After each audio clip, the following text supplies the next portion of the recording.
So after the game, not immediately, but this week, Mike Vrabel on Will Campbell said he's our left tackle. Yeah. We're not moving Will to guard or Right. center or tight end or anywhere else. I mean, obviously, you want to give a vote of confidence. This was the 4th overall pick in the draft, by the way, too. Like, not to pick on Will Campbell, but this is a huge story for a reason.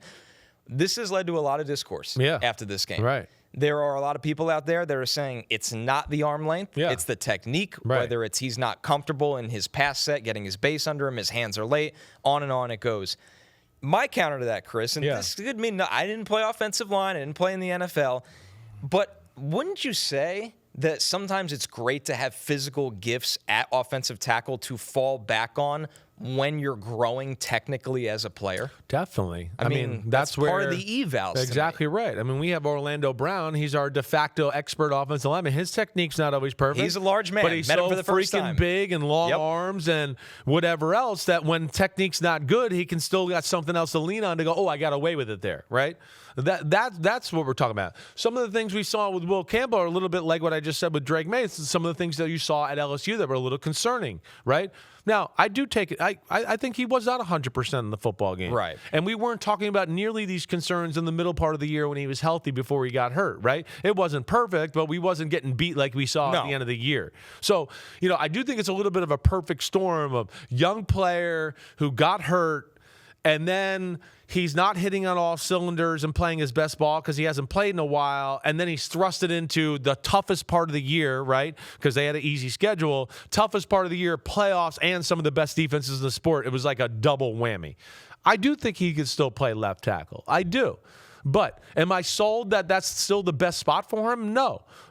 And am I sold that he'll definitely stay there? No. If something presented itself this offseason where they were like, wait, we know this guy could really be a left tackle, and now we can move Will Campbell to guard, which I would say 9 out of every 10 people in the NFL, and I think you would second me that, would have said we think Will Campbell's best at guard, right? Coming on the That's how I evaluate him. I mean, I did not rank him as a tackle. And forget, you and me. It doesn't, like, coaches, friends I know, they were all like, I think he's better at guard, right? Better at guard. Yeah, he can do tackle, but I think he's a guard. I think he's a guard. That was what you got in the NFL.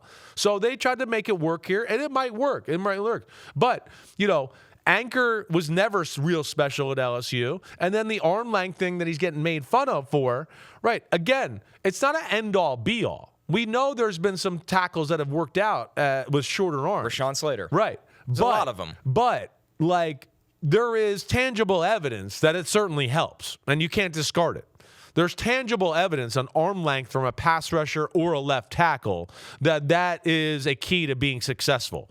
There's very few and far between who are under the thresholds of what NFL deems as long arms that are really successful. There's a few. There's some outliers. Like you said, Rashawn Slater. Every now and then someone comes about. But for the most part, your top-notch ones, offensive tackle or pass rusher, have incredibly long arms. It's a great advantage to have to be able to strike and not get one of these big guys into your body, and you can keep them at arm's length, literally, and then control them and move them that way. So that's a real thing. That's not just numbers and mumbo-jumbo talk, right? And I think the positive side of it is, because I'm already writing mock drafts for NBC. Yeah, I know you are. Is I had them take a left tackle, a guy that could probably play both sides. And my argument was, they might upgrade at 2 spots then.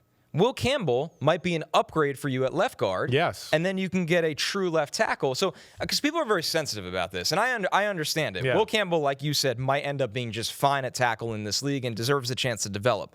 But the flip side of it is, wow, he might be a damn good left guard. We know we could do as a run blocker. There's no denying that. No doubt. We might get a guy that's better in pass pro at tackle than him. And now our offensive line looks way, way better. I think people should be at least open-minded to it. I understand why Vrabel, the week after the couple of days, just stick up for his guy right now. He did the right thing. I totally understand that. But it's an interesting conversation, I think, at the minimum. No doubt about it. And like I said, to your point, and I think we're both saying the same thing, I wouldn't be shocked if something presented itself where they went, wait, this guy's got prototypical left tackle traits and he's a starter and whatever else, right? Then, maybe you do think about that. I am still a believer that, Will Campbell can work at left tackle, but I think he'd still be a better guard when it's all said and done.